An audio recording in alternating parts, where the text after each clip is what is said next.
చిత్తూరు జిల్లాలో అద్భుత ఘటన చోటు చేసుకుంది. మనం చూస్తున్న దృశ్యాలు చూడొచ్చు ఒకసారి. ఇవన్నీ కూడా బ్రహ్మ కమలం అంటారు. ఎక్కువగా హిమాలయాల్లో వికసించే ఈ పుష్పాలు నిమ్మలపల్లికి సంబంధించిన ఒక కుటుంబంలో ఈ పూలు విరిశాయి. ఏకంగా 30 పూలు వెలిశాయి. దీన్ని చూడడానికి ఇప్పటికే ఆ చుట్టుపక్కల ప్రాంతాల్లో ఉండే వాళ్ళు కూడా తండోపతండాలుగా ఆ అద్భుతాన్ని చూసేదానికి వస్తున్నారు. ఎందుకంటే ఇది అద్భుతం అని చెప్తున్నాము. ఈ పువ్వు ఎక్కువగా హిమాలయ పర్వతాలు, అదేవిధంగా ఉత్తరాఖండ్కు సంబంధించిన అటువంటి ప్రదేశాల్లో మాత్రమే, అందులో సంవత్సరంలో ఒక్కరోజు మాత్రమే, ఒక నెలలో, అది జూలై నుంచి ఆగస్టు నెలలో ఒకరోజు మాత్రమే వికసించే ఈ బ్రహ్మ కమలాలు ఎంతో అదృష్టంగా భావిస్తారు చాలామంది.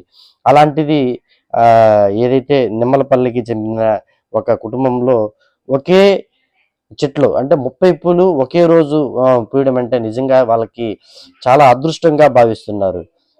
ఎంత అదృష్టం అంటే ఒక పువ్వు పూస్తేనే ఎంతో అదృష్టంగా భావించే వీళ్ళు ఇలాంటిది 30 పూలు పూసాయని చెప్పేసి చాలా ఆనందం వ్యక్తం చేసే పరిస్థితి అయితే కనిపిస్తుంది. ఏదేమైనప్పటికీ ఈ బ్రహ్మ కమలాల గురించి మనం చెప్పుకోవాలంటే చాలా చరిత్ర ఉంది వీటికి.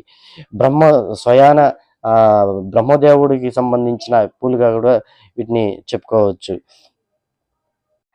మదనపల్లి నియోజకవర్గం నిమ్మనపల్లి గ్రామీణ మండలంలో నిమ్మనపల్లి ప్రాంతం బజారు వీధిలో నివాసం ఉంటున్న సత్యనారాయణ శెట్టికి అతని దంపతులు సొంత ఇంటిలో బ్రహ్మకమలం పువ్వులు పూసాయి. అయితే సాధారణంగా సంవత్సరానికి 1 లేదా 2 మాత్రమే సాధారణంగా కనిపిస్తాయి. కానీ ఈ బ్రహ్మకమలం పువ్వులు ఈసారి ఏకంగా 30 పువ్వులు వికసించడంతో ప్రజలు ఆశ్చర్యానికి గురవుతున్నారనేసే చెప్పుకోవచ్చు. కనువిందు చేస్తున్నాయని కూడా చెప్పుకోవచ్చు. గత సంవత్సరంలో 60 పూలు పూసాయని చెప్పేసి కుటుంబీకులు చెప్పే పరిస్థితి కనిపిస్తోంది. సత్యనారాయణ శెట్టి అతని దంపతులు మీడియాతో మాట్లాడుతూ కూడా ఈ బ్రహ్మకమలం మొక్కను 5 సంవత్సరాల క్రితం వాళ్ళు బెంగళూరులోని తన బంధువుల ఇంటి నుంచి తీసుకొచ్చారని కూడా వాళ్ళు చెప్తున్నారు. సాధారణంగా ఈ బ్రహ్మకమలం పూలు ఏప్రిల్ నుండి నవంబర్ నెల మధ్యలో వికసిస్తాయి అని వాళ్ళు చెప్పడం జరిగింది. ఏదేమైనప్పటికీ వాళ్ళు నిజంగా అదృష్టవంతులు అనేసి చెప్పుకోవచ్చు. ఇక్కడ కనిపిస్తున్న దంపతులు చూడొచ్చు, ఆ బ్రహ్మకమలం పువ్వులను చూపిస్తూ కూడా వాళ్ళు కళ్ళలో సంతోషము ఏ విధంగా కనిపిస్తా ఉండదు అనేది మనకు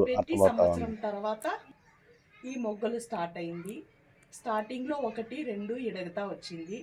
అమావాస్యకు మొగ్గలు స్టార్ట్ అవుతుంది, పౌర్ణమికి ఇడగుతుంది. మీకు ప్రతి నెల ఏప్రిల్ నుంచి నవంబర్ దాకా ఎడుగుతుంది. స్మెల్ చాలా బాగుంటుంది. పూజకు దేవుడికి పెట్టేదానికి ఇది చాలా బాగుంటుంది. ఈ పువ్వు ఇడిగిందంటే దీంట్లోకి నాగపడిగ ఉంటుంది, నాలిక ఉంటుంది. ఈ పువ్వు ఇడిగిందంటే స్టార్టింగ్లో వచ్చి 10 గంటలకు అట్లా ఎడుగుతుంది. మళ్ళీ పోను జూన్ నెలలో అట్లా వచ్చి నైట్ 8కే ఎడుగుతుంది.